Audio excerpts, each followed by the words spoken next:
నమస్కారం NSTV news కి స్వాగతం. నా పేరు సంధ్య. ఇక వార్తల్లోని ముఖ్యాంశాల్ని చూద్దాం. ఖమ్మం జిల్లా ముదిగొండ మండలం న్యూ లక్ష్మీపురం గ్రామంలో గెలిచిన అహంకారంతో పార్టీ ముసుగులో కొందరు వీధి గుండాల దాడి.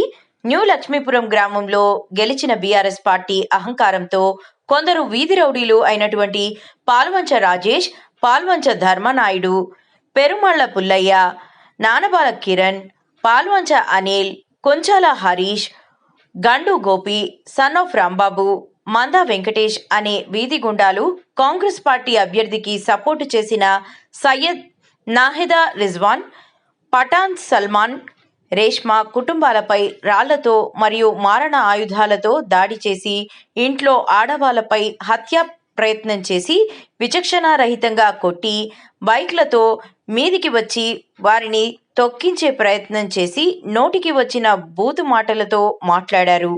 ఈ వీధి రౌడీలు చేసిన పనికి ఒక ఆడబిడ్డ స్పృహ తప్పి పడిపోయింది. రిజ్వాన్ విరిగింది. కుటుంబం మొత్తం బిక్కుబిక్కుమంటూ ప్రాణభయంతో వణికిపోయారు.